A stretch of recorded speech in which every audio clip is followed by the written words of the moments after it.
Breaking the Mould by Robin Considine of Hamilton South, 2303. Narrated by Janine Penfold.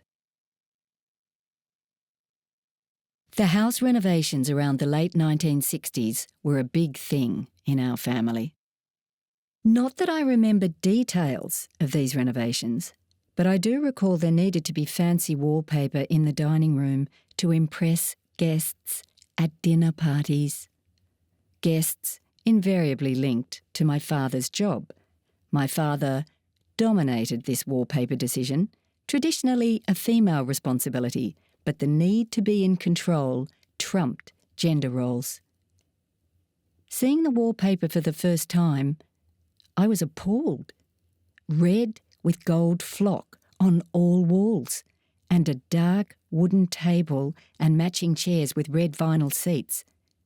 That wallpaper, the gold flock superimposed by the family arguments around that table during my teenage years, is imprinted on my brain as a backdrop to my memories.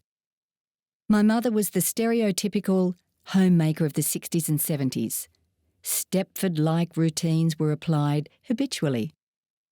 Close to 5 p.m. every workday, my mother's voice echoed through the house as she rushed to freshen up.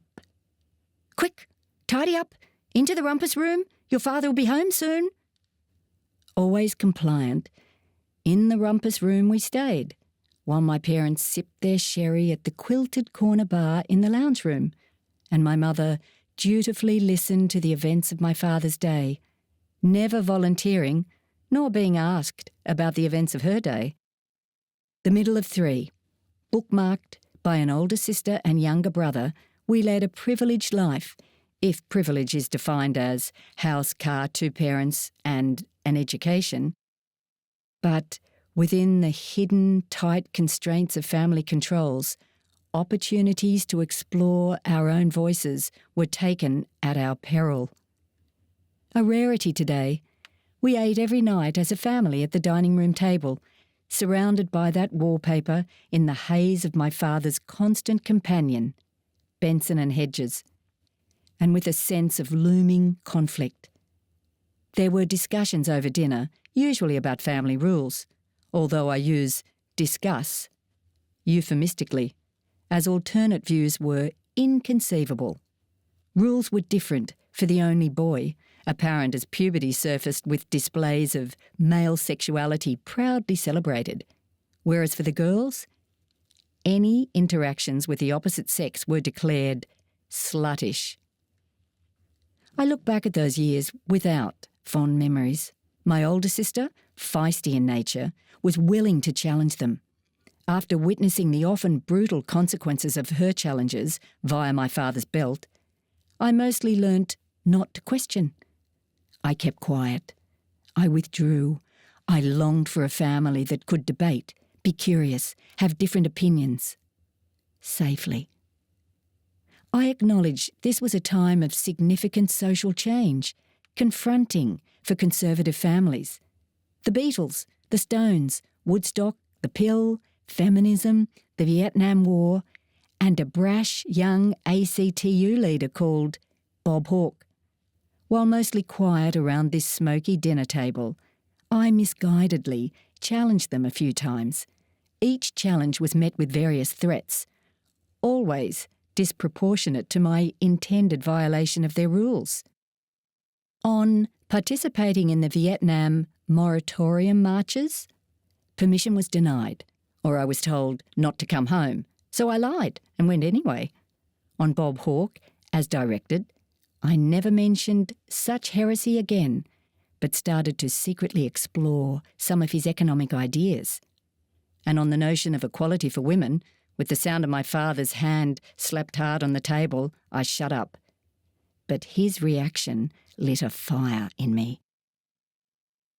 The discussion about my university choices was conducted, symbolically, in the basement of our house, the necky sewing machine whirring in the background. My choices meant leaving home to go to other cities.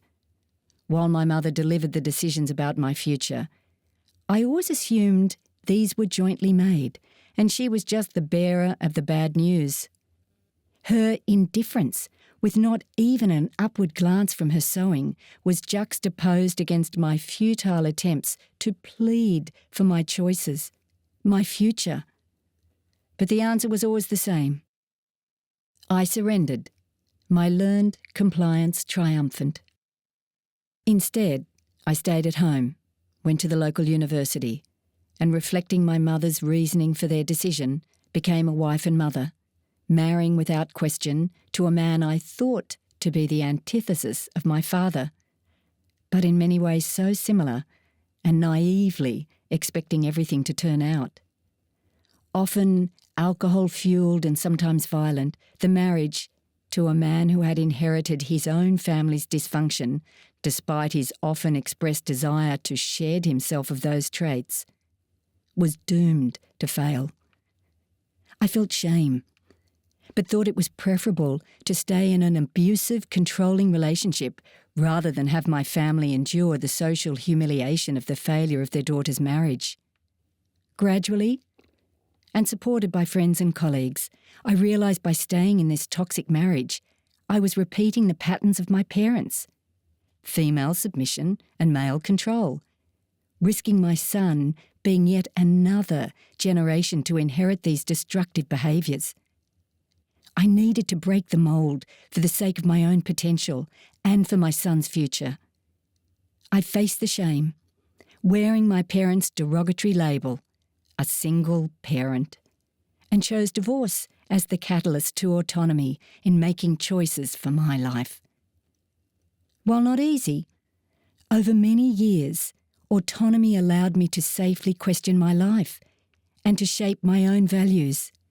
Friends were crucial, but, as for most women, work was key to my financial independence and, importantly, provided opportunities for exposure to different ideas. Today, the gendered environment of some of my broader family persists, and deviations from their views are often disparaged. At these times, my learned compliance still emerges, and I find it difficult to disentangle myself from the pervasive nature of the family dynamic. Breaking the mould is what made me, but it takes a lifetime, requires constant attention and learning from the inevitable relapses into unquestioning compliance. But to not try is choosing to repeat the cycle, an inheritance I refuse to pass on to future generations. The end.